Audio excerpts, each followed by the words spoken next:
What you're about to see is a completely free snippet of a module in the Crucible protocol. You can click the link in the description if you like it, but I'm just chucking it out here just so that you get more of an idea of what the Crucible actually is and what type of content you'll be able to expect in it. So if you like it, you can click the link in the description, check it out more. But other than that, enjoy this segment. Okay, welcome to phase 0 of the Crucible protocol. This video is going to be kind of the first video before all the purging and all that kind of stuff, just because I feel like this is one of the most important things to communicate and get right to begin with. So this video is going to be going through preparing your mind and environment, and we're going to be talking about the different ways we can actually optimize the study area that we are in order to make sure that we are performing to the highest level we can when we're preparing and then when we're actually doing other study as well. So one thing I really want to emphasize is that you're not just building a specific workspace to work in, you are actually building a war room, because this room that you are constructing is going to be the room that you're going to be doing a lot of study in.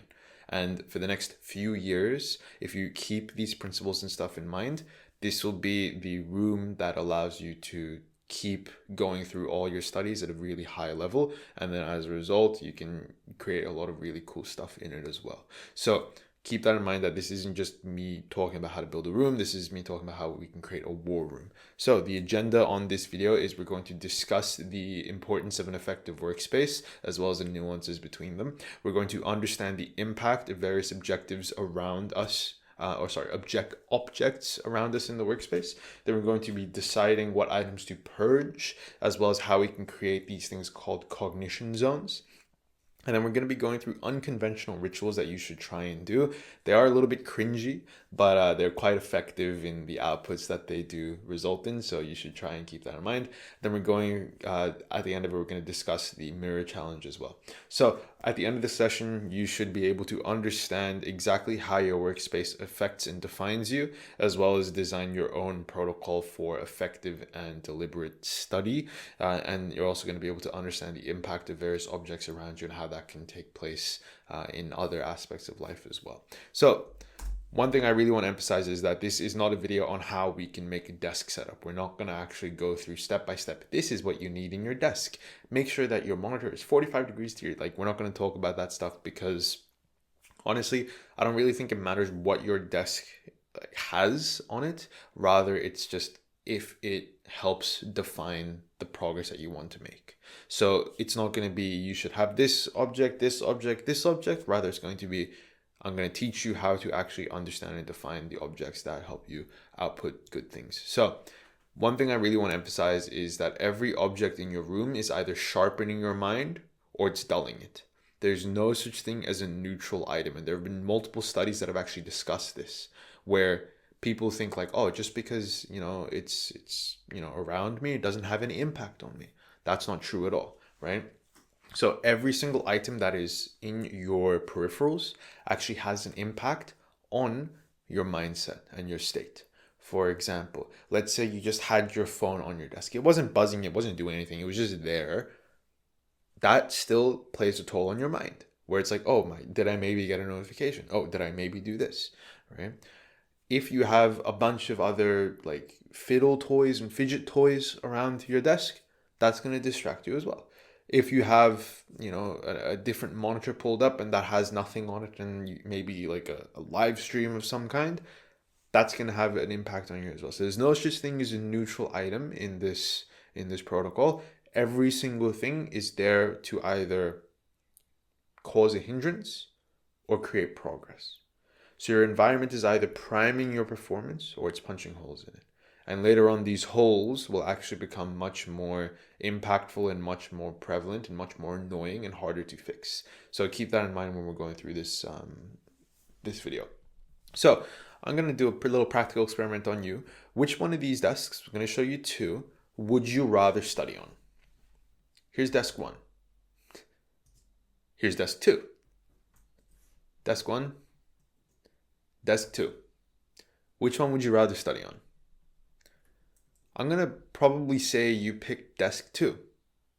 Now the question is, why did you pick desk 2? Well, desk 2 looked much less cluttered. It only had the essential working things open. It didn't have any screens on the side on the peripherals. It just had two windows, the laptop screen in front of you and then the monitor in front. Had one large, one small. That isn't necessary for a lot of people, but for me it was necessary. That is my desk as well, by the way. It had a single pen and paper on the side. It had water nearby, just an arm's reach away, and wires and stuff weren't visible as well. So if I was to just like isolate all the things in here, right, you can see there's books and stuff on here. I have different watches and things on here. I have my water bottle really far away from me. So if this is where I was studying, I need to really go out of my way to get a sip of water. I have my iPad on the side. It's not even in like a tablet drawing mode. It's in like a video watching mode. I have other books on the side here. I have my PlayStation visible with all these wires and stuff as well. On the side, I have a freaking dog toy, right? I have sunscreen because the UV rays in my room are really, really high all the time, right? I have a random keyboard on the side here. I have my glasses around, right? So this desk is really, really unoptimized, right? This is what the reality is for a lot of people. And this is what the reality is for me when I don't actually do this protocol, right? It's hard to keep a clean desk. It's hard to make sure that your environment is actually optimized. So we do it consistently every single day to make sure that it doesn't become this, right? If you're curious, this is what my desk looked like after about a week of me not cleaning it, right? I decided like, hey, I'm not going to clean my desk and I'm just going to take a photo of it for this very purpose, right? And I actually didn't study on this desk at all, like too often. I just kind of like left books and stuff here. It's like, oh, instead of putting this book away, I'm just going to leave it on my desk. Instead of, giving this back into my dog's like thing, I'm just going to leave it on my desk, right? And so all these things, it's like, these are just random things that like a lot of people just leave on their desk and they don't clean up eventually, right? So it's not me saying like, hey, this is like a really bad, like this is not me saying your desk is terrible if it looks like this. This is me saying this is what the reality is for a lot of people, right? If my desk looks like this after a week, if you haven't been cleaning it for a month or 2 months, what does your desk look like? It's probably really unoptimized as well.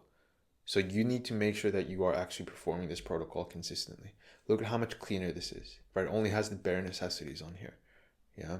And I'm going to talk about kind of what everything is and why everything's here in a minute as well, okay? So most people pick desk 2 because it's way less cluttered, right? You can just work more freely in desk 2. So when you are trying to create your study area, the first thing I want you to do is just take a look around you and then literally just start removing things that won't be used in the session that you're planning on doing. If you have any things in your peripherals that aren't necessary, get rid of those as well. You don't need them. If you have any tech that's specifically designed to entertain rather than actually do work, for example, an iPad, a phone, get rid of those as well. Right? Put them in another room if you have to. Okay. Then try and do your study session. Get rid of all the distracting things. Just have literally your book or your computer if you are using a computer for work, which is good. You should definitely use a computer for work if you can. Just keep in mind the JMSS exam is only like handwritten so far. Maybe that changes in the future, but for now it's all handwritten. So no computer allowed. So you should ideally be doing everything written. Take note of all the things that aren't necessary and then get rid of them. Okay. Then when you're actually doing your study session with nothing around you, just your book, just your thing, keep in mind like, oh, did you get thirsty throughout the study session? Did you get distracted by certain sounds? Was the light a little bit too bright in front of you? Did you need to write something down on a separate piece of paper? Right? Keep all these things in mind, like any small little inconveniences that happened because you didn't have more things on your desk. And take note of all these things. After your first study session, you're going to review and go, okay, well, if I got thirsty, I'm now going to add a water bottle. If I wanted to write things down, I'm going to add a separate notebook. If I wanted to, block around the sounds, I might need to get earbuds and stuff without music playing. Okay. If the light in front of me was a little bit too bright, I might need to use a candlelight instead, or I might need to switch it to a warm light bulb. Okay. This isn't me telling you have to get this all done in a month, right? This is me just saying, hey, you should keep these things in mind in the future because you're going to be studying on the same desk for a very, very long time, right? When you do all these modifications, this is now your high cognition zone.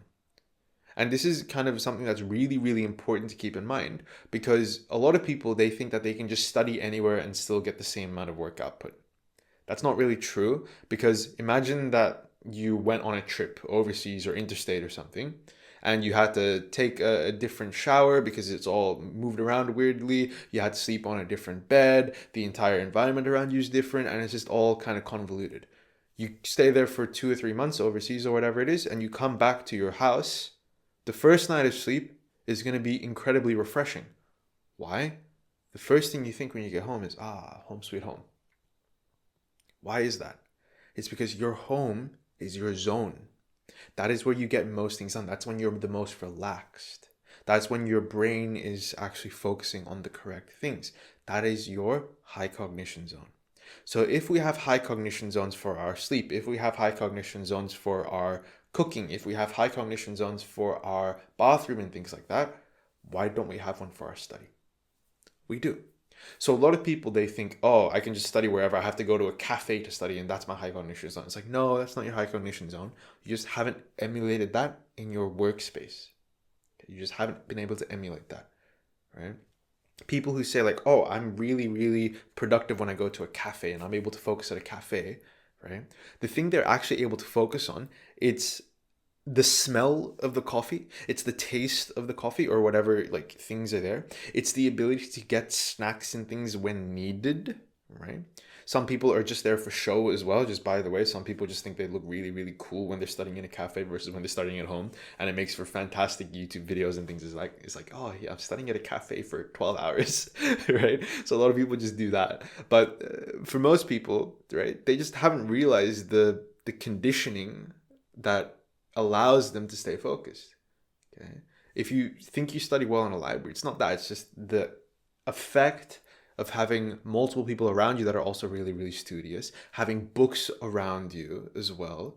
There's the actual environment itself, that books around your cognition zone that helps you focus. And it's the idea that it's quiet and you're supposed to be quiet, right? So you can emulate these things. If you are someone that prefers to study in a cafe or a library or things like that, you can emulate these things in your house. Okay? Because if something happens like a pandemic or you're not able to actually go to the library and things like that, you're pretty screwed because you then have to do all your work at home. And if you haven't been able to emulate that at home, it's not going to be good. So create a high cognition zone in your environment and it's going to increase your work output basically tenfold. I'm going to guarantee that. Move on to the next one. So now we're going to talk about rituals and how rituals are more important than motivation. So I'm not telling you to create a optimal routine before you actually start working because I don't think that that's really too helpful. I see videos and stuff and people tell me about videos where this person makes their coffee or their matcha or their juice and then they have it in like this little tumbler cup and then they put it on their desk and they clean their desk and then they have all these pens and notes and stuff. I'm not telling you to do all that because I think that's a little bit ridiculous. So don't spend 30 minutes preparing to do the work when you could have been doing the work. What I'm going to teach you is how to actually create short triggers to prime your mind to actually just lock in instantly. So triggers are some of the most important things in any type of like productivity area. What are triggers? Let's start with that. Triggers are basically something that occurs in order to induce a specific effect. So this could be a sound, this could be a smell, this could be a phrase. When you hear this thing, when you feel this thing, when you like smell this thing, it induces a specific effect. It has a specific behavior. That's what a trigger is. So an example of a trigger, if you wake up with an alarm on your phone, every single morning, you hear that alarm, you wake up, you're ready to go, right? Now, what happens when you hear that same alarm sound just in the middle of the street, in the middle of the day? You get a jolt. It isn't because it's time to wake up, it's because your mind associates waking up in a jolt with that sound. That's a trigger. You're not motivated to wake up every single morning, but when you hear that sound, you associate, oh, I have to wake up now. That's the power of triggers. Triggers are incredibly, incredibly useful. So you don't need motivation as long as you have the right trigger. So what we're going to do is we're going to basically create a similar thing. We're going to create a couple of triggers, maybe even just one or two triggers. And we're going to basically do something called an activation ritual, which are just really short, repeatable, and reliable things in order to prime our brain to associate studying with these things. For example, listening to the same song before you actually start studying, drinking the same drink before you start studying, sitting on the same chair and having the exact same chair angle that is comfortable for you before you start studying, having the exact same object placement. Like instead of having your water bottle to the left, you might have it to the right and then have to move it around. Instead of having your pen to the left, you might move it to the right, right? So same object placement every single time. When you do these short, quick tasks consistently, your mind is going to associate the repetition as a trigger. And that's really, really helpful. So a lot of people think that repetition is really boring. They don't want to do the same thing over and over again. They want to spice up their life. No, repetition is not boring. Repetition is the one thing that'll help you become a sharpened sword. So keep that in mind when you're doing your things. The power of trigger is really, really helpful. Now, let's take another picture at my desk setup. Can you guys see if I have a trigger on here? What's my trigger? What's this? No idea. It doesn't look like anything, right? This is kind of just random, right? Every other thing has some kind of intended purpose other than like my PlayStation, obviously, because like I'm not playing it. Also, fun fact, I bought the PlayStation. This is the PlayStation Slim. I bought it when it first came out for my birthday. I haven't played it at all. I have like maybe 2 hours of playtime on it, and that's on just setting it up, and I haven't actually had a chance to play it. So I don't even know why it's on my desk. I should probably get rid of it because it's not a good look as like a productivity study guy, right? But yeah, I don't really play it, and but you can choose to believe that or not, but hopefully you believe me. But yeah, it's just there. It's just collecting dust at this point. I don't even play the games. All the games I have are like PS4 games. So yeah, anyway. So this thing, what is this little block? Well, this is actually something called essential oils, right? So this is the exact one that I have on my desk. I have it here as well. So that's what it looks like. Okay. I'm not telling you to buy this exact one because it's apparently $40 on Amazon. I don't think I paid nearly that much money to get this because I am that much of a cheapskate that I don't actually really care about this stuff. But I did get it relatively cheap. I think it was like $5 or $9 or something. But now it's $40. So yes, I do expensive stuff, guys. Ooh, look at me. That's my flex. I can get 10 mils of $40 oil. But yeah, anyway. So what does this actually do? Well, every single time I actually go to study, what I do is I uncap this and then I breathe it in. I don't rub it on my nose and stuff like that because it's very like stingy and irritating, but I breathe it in a little bit. I do like 3 little sniffs. I won't do it in the mic because obviously it's a little bit gross, but I do 3 sniffs every single session before I actually start studying. And what that helps me do is it helps me actually associate the smell of peppermint and eucalyptus, which have been shown and demonstrated to actually have focus enhancing qualities, to focus. Right? I link the smell of peppermint to focus. And every single session I do that. And whenever I feel like I'm getting unfocused, I literally just smell that. Right? I literally just take a nice little breathe into it or breathe in of it. And then it helps me refocus and recapture my attention. Really, really helpful. This specific one I have because it helps me clear my sinuses as well. It has bergamot and things like that in there. So it helps me, or lemon, I think. And it helps me like clear up my nose and stuff because sometimes my nose gets really blocked, especially in winter. And so I breathe it in and it helps me kind of clear my nose. That way I'm not breathing through my mouth in order to do things because mouth breathing is not very good in case you don't know. But yeah, so that's something that I use. You don't have to get this exact one, but basically I'm just showing you that this is one of the rituals I have, right? That's why it's on my desk. If you look back, it's on my desk in this situation and it's on my desk in this one as well. You can see it kind of on the corner near my other watches, right? So it's in both situations, yeah? Because it's something that I actually use all the time. So I take a smell of it and then it's there. So create some type of ritual, whether some type of smell to help you zone in. Okay. And it doesn't have to be a smell. It can be a sound. For example, you can listen to like pure silence, which is hard to do. You can listen to a little bit of lo-fi when you're doing work. You can listen to, preferably, I'd rather you listen to binaural audio. You can Google what that is, and it's really, really helpful. It's basically just like white noise mixed together, 2 different frequencies, and then your brain kind of zones in a little bit. So binaural audio is really, really helpful.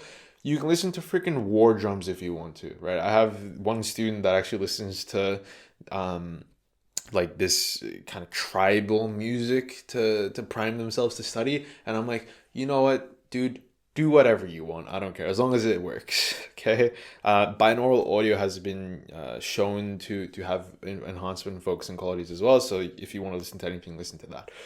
Scent is really, really helpful. Only have one specific scent for focus modes. So I would prefer if you have peppermint and eucalyptus, because those two have been shown in studies to actually have focus enhancing qualities. But if you can't do that, that's fine too. And then another small little thing is your vision. Have one object in view that reminds you exactly what's at stake. And I'll give you an example of this, right? Imagine that you're going to war, or you watch a movie where it has like a soldier going to war. In their pocket or in their wallet, they have a photo of their children, of their wife, of their mother, of their father, of their dog, because it reminds them what they're fighting for. And they're likely to fight harder to make it back home safe. So visual cues are still triggers as well. So this could be a photo of you, I don't know, like Photoshop or AI yourself winning a photo or winning a certificate that says JMSS or whatever it is, if you want to. Or you can just have a photo of the school or the photo of the uniform. Okay, have that on your desk.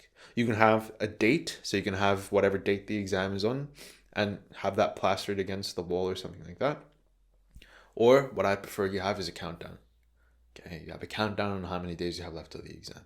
You can do anything that you want. Again, I'm not telling you have to do this, but I'm just saying keep these things in mind because it's really, really helpful to help prime your brain.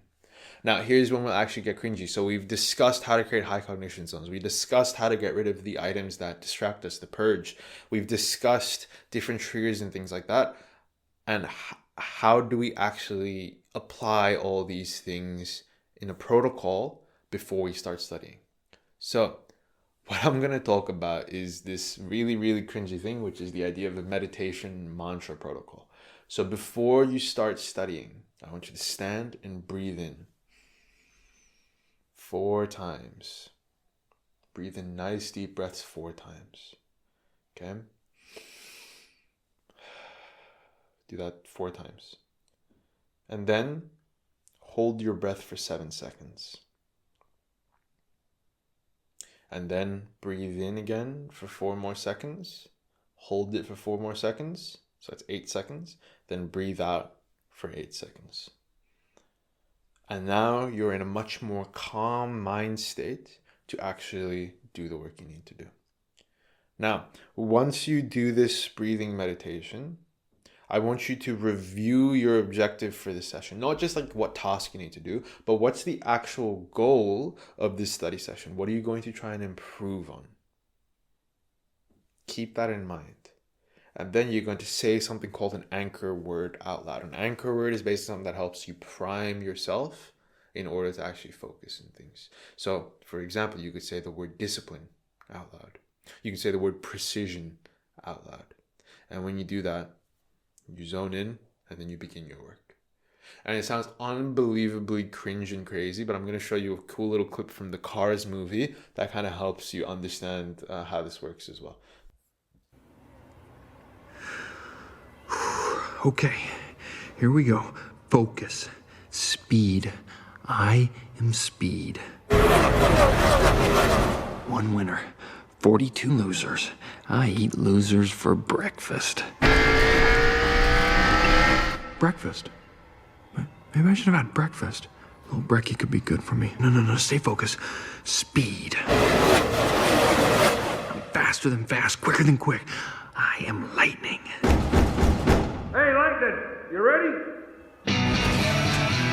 Oh yeah, lightning's ready. I'm American made, but like Chevy. All right, so I won't play the rest of the clip. The Cars movie is a really fun little movie. So this is the opening of the entire film, and it starts off with him saying, "Speed, I am speed." That is his anchor, right? And he says it again to refocus himself. Right? This is what you need to be doing as well. You need to create your own little mantra. Okay, so let's just go back. This could be discipline. I will be disciplined. This could be precision. Today I will be precise. Okay, this could be literally anything that you feel is helpful for you. If you're interested in like certain stories and things like that, you can incorporate that, right? So whatever anchor word or anchor phrase you have, just say it aloud and then just zone in. going to guarantee if you do this consistently, it's going to have a ridiculous impact on how you do it. We're going to now jump into the mirror of your mind. So when you are actually preparing your room and things like that, keep this in mind, which is if someone actually walked into your room, could they tell that you were actually preparing for the thing you're preparing for? Or would they feel like a little bit lost? Like, oh, what's this guy doing? Right? If your room is a mess, if your parents or your guardian or someone walked into your room and they think that your room is messy as heck, it's probably not a good sign. Yeah. Keep in mind your study area is a reflection of your internal mind. If you have scattered things everywhere, it shows that your mindset is not focused on the thing you're doing. If your area has a bunch of different things going on, you have no clear goal. If you have a bunch of different things around, there is no embodiment of the you that actually wants to focus and actually wants to improve. So keep that in mind when you're doing this. Your study area is a reflection of your mind. Your study area is a reflection of your goals, and your study area is a reflection of you. Okay. The way you prime your study area is how you prime the rest of the things that you have. So keep that in mind when you're going through.